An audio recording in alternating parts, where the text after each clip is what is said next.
Yang di depan ini makam Nabi. Di belakang makam Nabi, makam Abu Bakar. Di belakang makam Abu Bakar, makam Umar. Kenapa bisa makam di dalam masjid? Bahwa ini dulu bukan masjid, ini adalah rumah Nabi. Di sebelah rumah Nabi, di sini Masjid Nabawi. Lalu kemudian ketika perluasan masjid, masuklah rumah itu ke dalam masjid. Tapi masih ada temboknya. Lalu kemudian ini adalah rumah Nabi, kamar Aisyah radhiyallahu anha. Ini kamar Aisyah. Ini dulu kamar Aisyah dengan Nabi. Tapi begitu Nabi SAW meninggal dunia, maka ini disekat.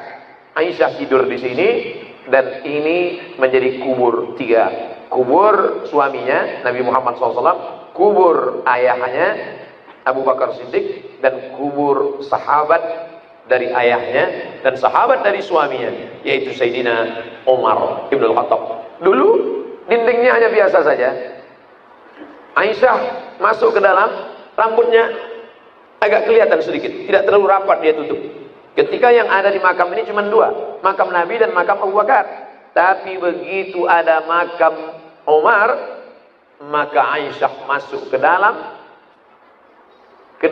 lokasi makam ini. Aisyah masuk dengan menutup sangat rapat. Sahabat bertanya, "Wahai Aisyah Ummul Mukminin, ibunya orang beriman, dulu kenapa pakaianmu tidak begitu ketat kalau masuk ke dalam?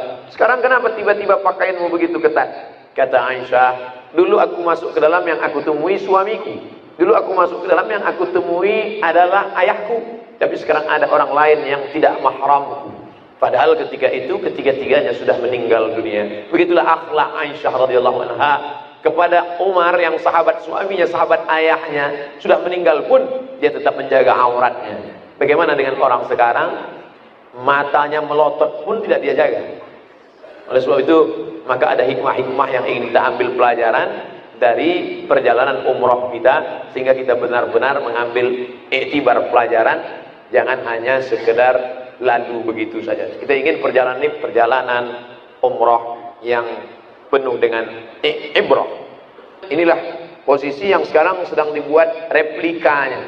Ini makam Nabi, ini kepala, ini makam Abu Bakar, ini kepala, ini makam Umar, ini kepala. Dipasang dinding, lalu disinilah Aisyah tidur.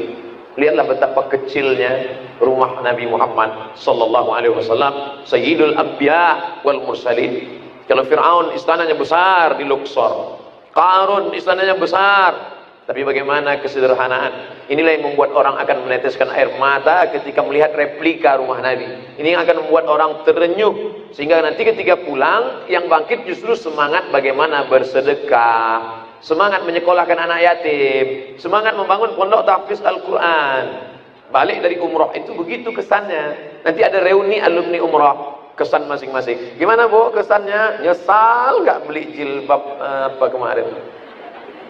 Bukan itu. Tapi kesannya, saya kalau tahu begitu kemarin rumah yang di sana itu saya jual aja. Untuk apa? Untuk rumah tahfiz Quran. Setelah melihat bagaimana kamar Nabi dan kamar Aisyah. Inilah kamar dulu yang jadi satu.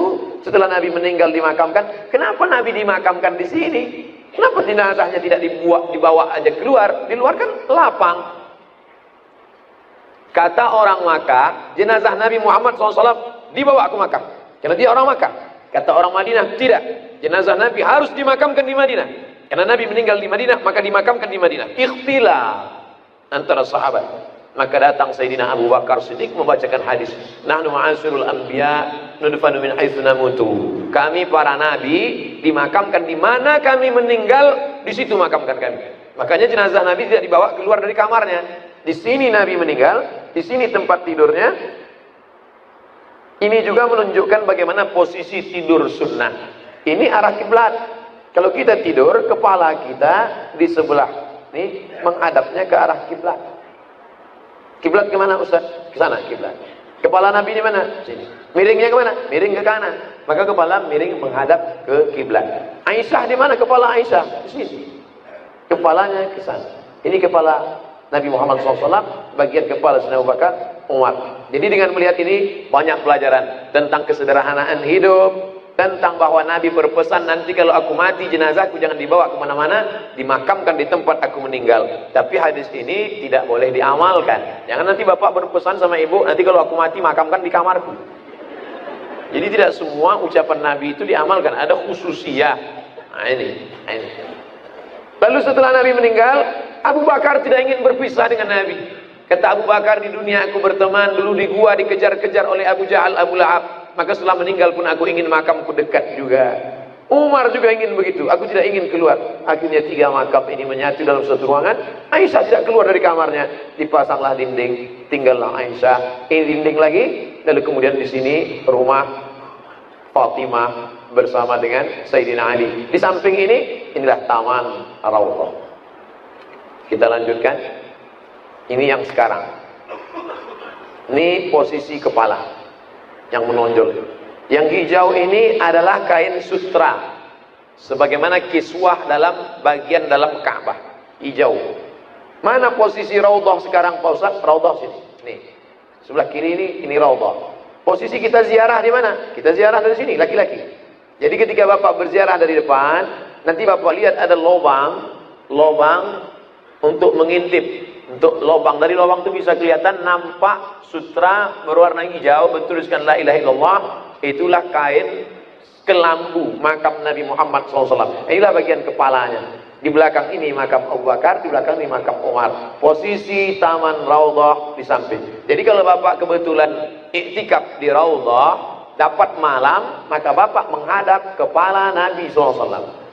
Kebetulan Bapak iktikaf di sini malam, maka Bapak sedang menghadap kepala Nabi SAW. Saat Bapak lewat di depan mengucapkan salam, saat itu Bapak sedang menghadap wajah Nabi. Karena orang yang meninggal wajahnya menghadap ke kiblat.